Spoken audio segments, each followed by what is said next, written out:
¿Y cuánto daño no le hicieron a la educación en México todas estas eminencias que estás mencionando, mi querido? ¿Cuánta corrupción dentro de los sindicatos con la maestra Elvester Gordillo por haber chatarrizado la educación en este país? Dicen que Leticia, que levanta teléfono como una secretaria, el clasismo en las profesiones es uno de los grandes, de veras de los grandes defectos que tenemos. No necesita ser una eminencia en ningún otro rubro, pero sí necesita ser un servidor público con experiencia. Alito Moreno ya raya en lo absurdo, aborrecido realmente por los priistas, que pues, el priista desgastado ya no existe, es un cadáver viviente, pues hacen esta conferencia de prensa para aparentar que están unidos. En verdad nadie les cree. Un partido que no reconoce la soberanía nacional, que estuvieron enfrascados en una mentira total y ellos creen en su propia mentira porque no les queda de otra. La cagó Cedillo, la cagó Salinas, la cagó Fox. Lo que pasa es que México era un botín. Cuando a alguien le interesa en realidad la patria, le interesa darle a la patria un destino. Ya no hay neoliberalismo, ya todo el mundo lo está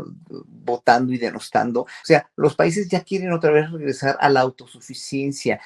Le doy la más cordial de las bienvenidas, sencillamente al mejor flautista de nuestra patria, al gran Horacio Franco. Maestro Horacio Franco, buenas tardes, ¿cómo está? ¿Cómo le va?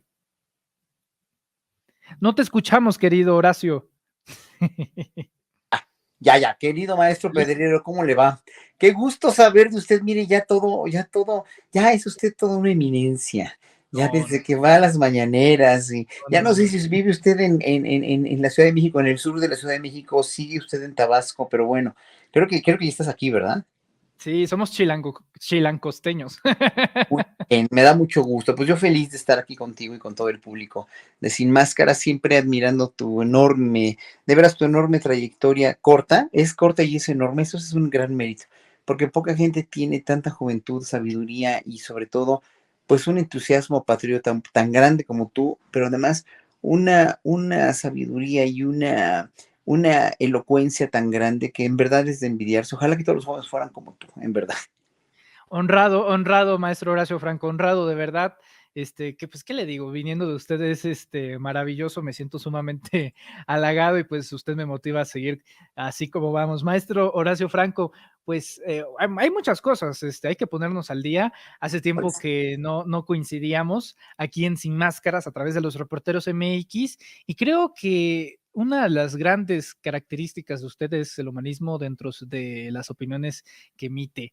Maestro Horacio Franco, la derecha, la comentocracia, los opinólogos, los grandes intelectuales están muele y dale y friegue y jode con que Leticia Ramírez Amaya, quien está próxima a convertirse en la próxima titular de la Secretaría de Educación Pública, no tiene lo necesario para ser la titular de la Secretaría de Educación Pública. Argumentan, pues porque no es un Aurelio Nuño, que no es una Josefina Vázquez Mota, que no es un Emilio Schweifert, que no es un Ernesto Cedillo Ponce de León, que no tiene esa preparación académica como esos ilustres personajes del pasado. ¿Qué opina? ¿Y cuánto daño no le hicieron a la educación en México todas estas eminencias que estás mencionando, mi querido? ¿Cuánto atraso en la educación? ¿Cuánta manipulación? ¿Cuánta privatización o deseos de privatizar la educación? ¿Cuántos pisoteos a los sindicatos? ¿Cuánta corrupción dentro de los sindicatos con la maestra Elvester Gordillo? ¿Cuánto atraso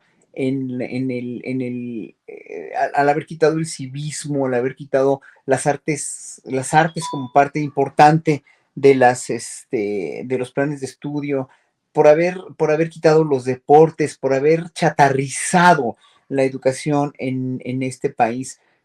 ¿Por qué no se dan cuenta de eso, no? Y además dicen que Leticia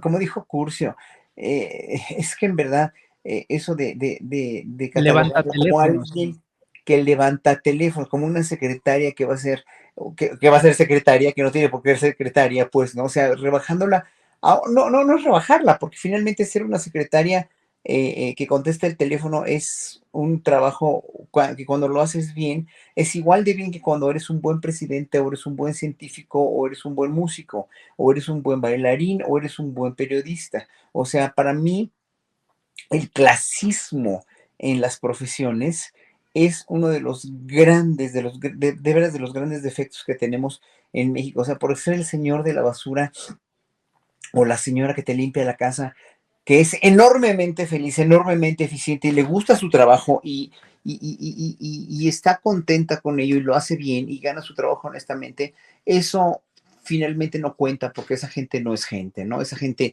están igual que, como decían los españoles, los españoles, ¿no? Los europeos o los cristianos, los católicos de los judíos o de los negros, no sienten, ¿no? Pégales porque no sienten, ¿no? Finalmente esa inferiorización tan desatinada, tan aberrante, tan facha, es fascista, ¿no? De que una secretaria que toma llamadas o una secretaria X es inferior y no puede ser secretaria de Estado cuando ella pues tiene los 12 años de experiencia que ya sabemos que tiene, pero aparte de todo, cuando es una persona leal, es una persona que puede llegar a ser tan capaz como cualquier otro de estos que mencionas y que finalmente, pues, oye, no necesariamente tenían el perfil tampoco, porque el tener un perfil de Harvard o el tener un perfil de funcionario sempiterno en diversas administraciones o de militante de un partido o de lo que sea, no te dan la probidad. Mira,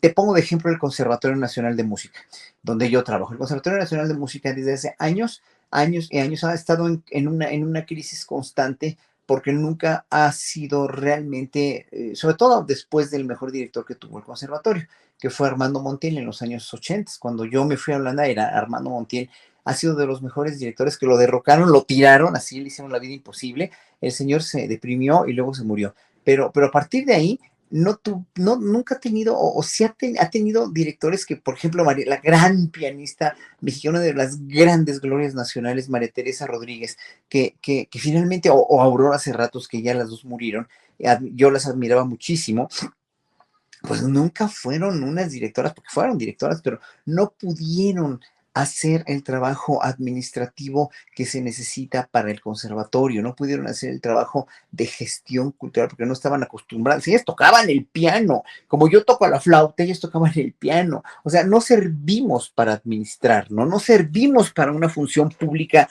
de gestión cultural porque además los gestores culturales o los gestores siempre se han hecho a pulso, no ha habido carreras realmente en México, carreras edificadas para poder hacer gestores públicos del servicio público, verdaderamente con esa vocación de servicio, sí, pero con esa vocación profesional y con esa preparación profesional. O sea, se han hecho a pulso.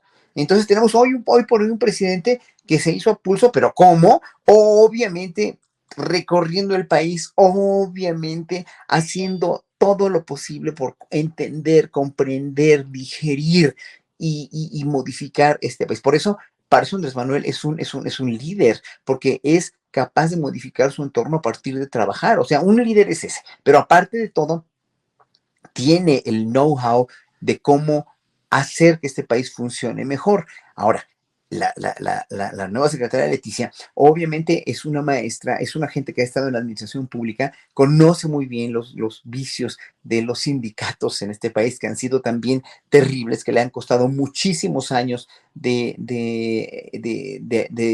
avance, o sea, ha ocasionado un gran retroceso, y obviamente sabe lidiar con todo eso, ¿no?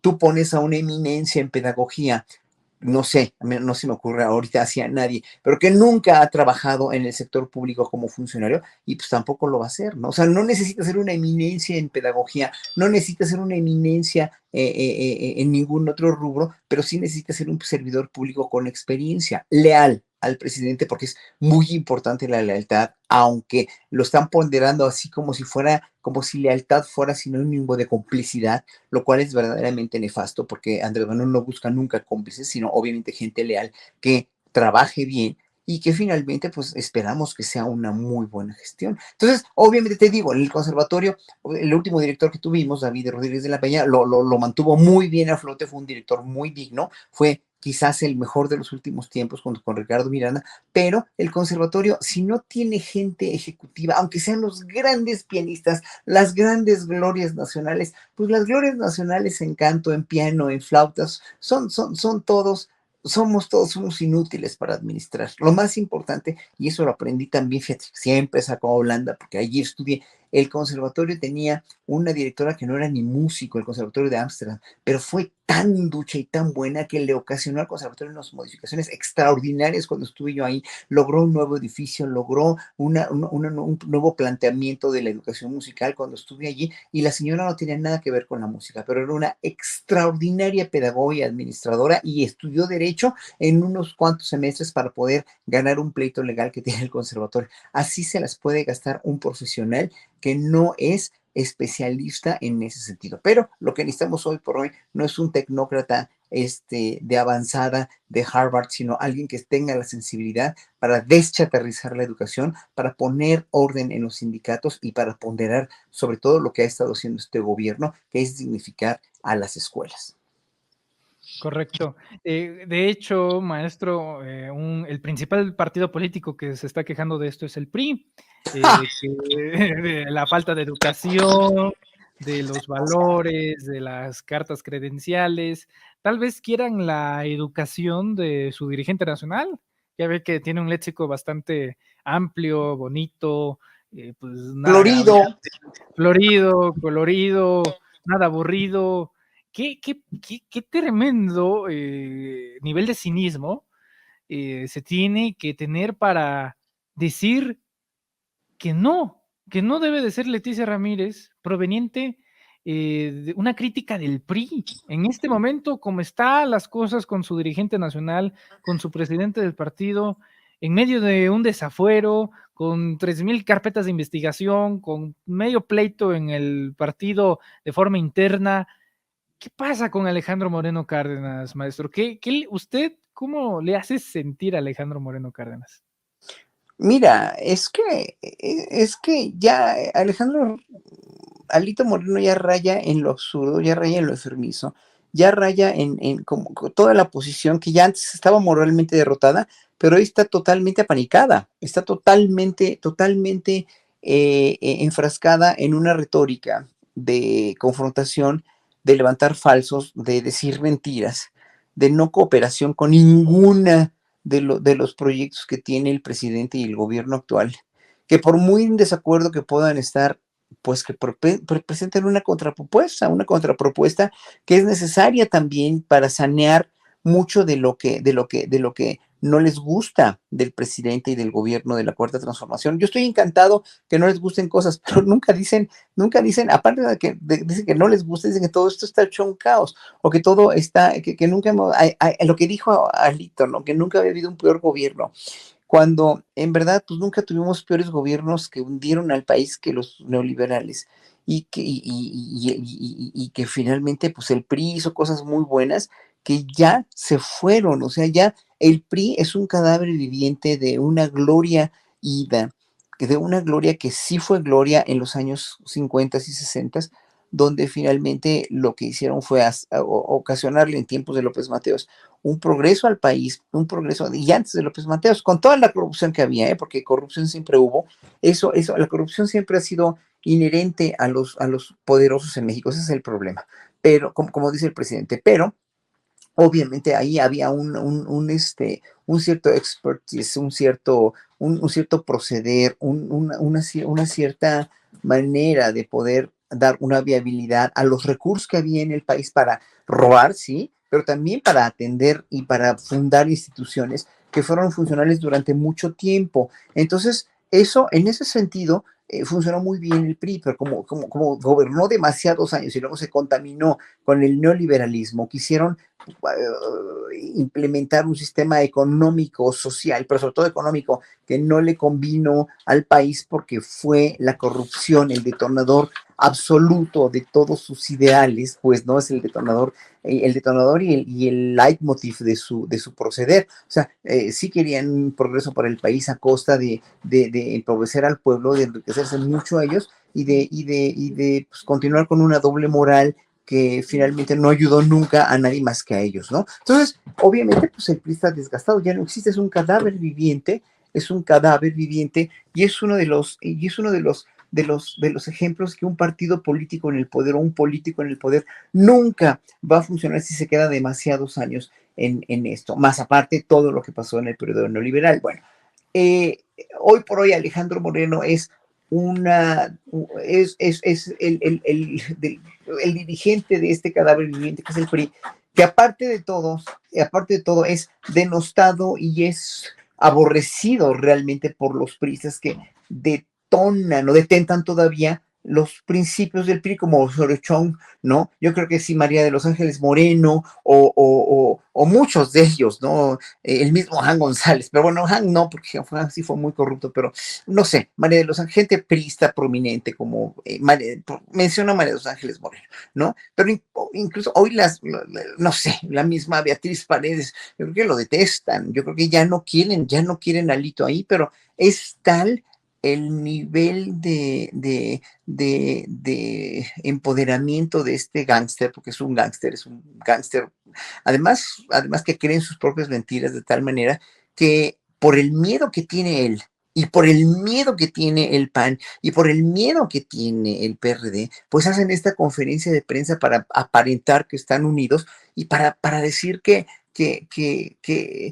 se van a cubrir las espaldas, literalmente. O sea, cuando los vimos ahí reunidos ahí, y sobre todo al del PRD, ¿no? A Jesús Zambrano, con este rictus de odio y de terror que tiene, dices, no, es que en verdad nadie les cree. El problema es que siguen teniendo la difusión de los medios tradicionales de comunicación. Y eso es ahí donde dices, no, bueno, ya basta, ya. O sea, sí, que tengan la difusión, que tengan la presencia, pero que también todo lo que dice el presidente, que también todo lo que dice gente que está crítica a partir o que estamos críticos a partir de esta nueva manera de hacer periodismo, de esta nueva manera de opinar en la 4T, pues también tenemos que ser tomados en cuenta, ¿no? Ese es el problema. No hay contrapartes en nada, o sea, no hay propuestas donde se dialogue. Ese es el problema. Bueno, ni siquiera en los medios del Estado mexicano. De hecho, esta declaración de Curcio se dio justamente en el canal del Politécnico. Pues sí, al final de cuentas, coincido, faltan contrapesos. Usted dice algo interesante, maestro. Un cadáver político. ¿Qué clase de cadáver político se resiste a no morir? Porque si ya podemos darlo por finiquitado, por casi muerto, se resiste a morir en varias áreas, en la área territorial. No quieren perder el Estado de México ni Coahuila. No. En la área electoral también. Cada vez hay menos militantes del PRI. El PAN está a tan solo 3 centésimas de perder el registro, me parece. El PRD ya lo perdió en 17 estados. El PRI puede perderlo todavía en 5 el año que viene. Es decir, ¿cómo se vence a alguien que ya está en el suelo? Lo que pasa es que México era un botín y para ellos sigue siendo un botín, no es una patria. O sea, cuando alguien es patriota, cuando a alguien le interesa en realidad la patria, le interesa en un momento dado o darle a la patria un sino promisorio, darle a la patria un destino, el cual sea un país en progreso, que vaya, sí, obviamente con la ola mundial, dijéramos, ¿no? Pero ¿cuál es la ola mundial? Pues es un desmadre. La ola mundial es un desajuste tremendo. Ya no hay neoliberalismo, ya todo el mundo lo está votando y denostando, ¿no? Ya los mismos países como Francia y Alemania ya quieren otra vez volver al obradorista, muy obradorista, pero que no es obradorista, que es simplemente muy legítimo uso de su facultad para ser autosuficientes en su economía. O sea, los países ya quieren otra vez regresar a la autosuficiencia, quieren regresar a la no globalización. Sí, obviamente una relación comercial con otros países, como siempre lo hubo desde los siglos anteriores, desde el medioevo, donde había comercio internacional a través de la ruta de la seda, de los barcos que llevaban especies, etcétera, y lo que quieras y mandes, pero ya no hay esta cuestión de la, la, la, la autosuficiencia en los recursos de un país, porque lo despojas, como despojaron a México, como despojaron a muchos países ricos por el colonialismo neoliberal, porque es un colonialismo neoliberal. Entonces, obviamente ya se dieron cuenta en Francia, ya Macron ya dijo que no,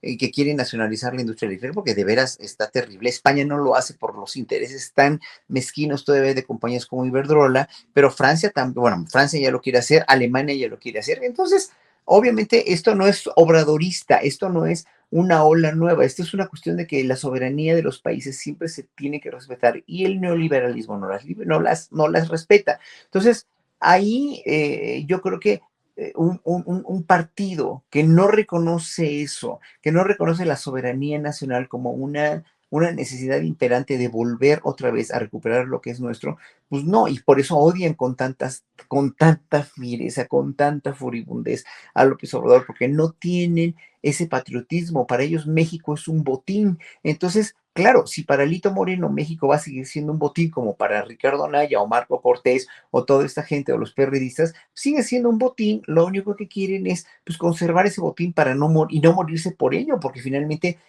el día en que se mueran, el día en que vean que realmente la cagaron, van a perder ese orgullo y van a tener que perderlo porque así es. O sea, nosotros los que estamos realmente viendo la realidad de la visión que tenemos, no nada más por la 4T, sino por la realidad mundial y por la lógica de la economía mundial, la lógica de las sociedades mundiales. Sabemos que este sistema ya no funciona, sabemos que este sistema tiene que renovarse, sabemos que los partidos políticos como instituciones, llámese Moreno, llámese como se llame, tampoco van a tener que seguir funcionando de la misma manera en 2040, 2050, 2030, ojalá que sea más pronto que más tarde que temprano. Entonces, nosotros sí lo vemos así, pero ellos no, por eso se resisten a morir, porque el día que se mueran van a reconocer que tenían toda la no razón del mundo, que estuvieron enfrascados en una mentira total y que siguen enfrascados en esa mentira. Cada palabra que dijo Alito Moreno, cada palabra de la que ha estado diciendo, de lo que dijo ayer en la conferencia de prensa, es una enorme mentira. Pero nosotros, el pueblo consciente, la sabemos. Ellos creen en su propia mentira porque no les queda de otra. Si no lo reconocieran, si no fuera Alito así, pues tendría que doblar las manos y decir, perdón, la cagamos todos. Y sí, o sea, la cagó Cedillo, la cagó Salinas, la cagó Fox. El día que Fox reconozca eso, que la cagó, pues obviamente se le va a caer todo su teatrito y va a quedar en ridículo. Él se va a desnudar de una manera terrible. ¿Qué es lo que nosotros ya lo hicimos? Ya los desnudamos, ya los conocemos, ya sabemos, pero ellos no. Ellos no porque pierden y el perder toda tu credibilidad en ti mismo, toda tu honorabilidad es perderte a ti mismo y es decir, híjole, pues sí la cagué y ni modo. Entonces, por eso Hitler se suicidó, nada más. De hecho, de hecho, me quedo con esa frase, maestro. Quien pierde el honor, pierde. Quien pierde el honor, pierde la dignidad, pierde la credibilidad. Maestro Horacio Franco, como siempre, le agradezco mucho su tiempo, que nos tome la llamada y la disposición y el gusto de que esté aquí en Sin Máscaras a través de los Reporteros MX. Por favor, compártanos sus redes sociales, en donde lo podemos seguir, pero sobre todo, escuchar que usted está en todos lados, y no es en Los Pinos, en otra parte del mundo tocando la flauta. ¿En dónde lo podemos seguir, maestro? Muchas gracias. No, y aparte tengo mucho que lavar y que planchar, la verdad, porque tengo muchísimas cosas que hacer cotidianas en mi vida. Pero estoy en Horacio Franco, flautista, en Instagram y en Facebook, y como Horacio Franco en Twitter. Maestro Horacio Franco, le abrazo y ojalá muy pronto nos volvamos a ver aquí en estos lares de la Por Ciudad de favor, México. un enorme abrazo. Y mira, quiero hacer una publicidad de una revista. Es una Claro. revista de emprendedores. Ahorita la voy a buscar si la tengo aquí. Es una revista la cual aparecí en la portada. No la tengo por acá, creo. A ver. Sí, a ver si no la puedo alcanzar, pero es C-Level, se llama CLBL. Es una revista que acaban de sacar unos extraordinarios emprendedores, que es sobre liderazgo. Es como no es copia para nada, es una revista como del liderazgo mexicano, como los líderes mexicanos, bueno, ya tienen muchos años trabajando ellos, pero esta es una revista con otro perfil, también muy eh, allegada o muy proclive a a la cuestión cibernética, a la cuestión de toda la cuestión del ciberespacio. Es muy interesante. Y yo fui la portada y la lanzamos ayer. Está de venta en las tiendas del señor Slim, pero es el único lugar donde se vende. Pero es muy interesante. Ojalá que la puedan ojear y ojalá a ti te puedan hacer alguna entrevista. Les voy a proponer, porque tú eres un joven líder. Y como dije ayer en ese discurso que di, bueno, ¿qué es un líder? Pues un líder es alguien que quiere modificar su entorno y que trabaja para ello, nada más. O sea, un líder no era Peña Nieto, porque Peña Nieto nunca quiso modificar el entorno, nunca lo quiso modificar y jamás trabajó para ello. O sea, él trabajó para él, pero no para modificar el entorno de este país. Fox igual, trabajaron para ellos, pero no para modificar el entorno. Y otros trabajaron como Calderón con su guerra contra el narco, que fue realmente un gran fracaso y lo debe reconocer él, ¿no? Para poder reivindicarse con la historia, que fue un error, ¿no? Fue un craso error, pues también no le funcionó, ¿no? O sea, él quiso ser un líder y lástima que puso esta guerra contra el narco de esta manera tan violenta y tan sangrienta, y no le salieron bien las cosas a México, no, no nada más a él, sino no a México. ¿Cuántos líderes tenemos en realidad, no? ¿Quién es un líder que puede mover a la gente y modificar su entorno? Trabajando y siendo honesto, humilde, honrado y sobre todo, pues amando a la causa que está dirigiendo o que está liderando. Por eso C-Level es una revista que espero que tenga un signo promisorio, aunque yo dije ayer, híjole, qué huevos para lanzar una revista en tiempos de pospandemia, pero bueno, qué bueno que lo hacen. Es el valor, querido maestro. Sí, muchas gracias. Estamos en contacto permanente. Busquen, por favor, la revista que acaba de mencionar el maestro Horacio Franco. Y maestro, estamos en contacto. Nos estaremos Muchas hablando. gracias. Encantado, muchas gracias, querido. Hasta luego. El maestro Horacio Franco hablando con nosotros sin máscaras.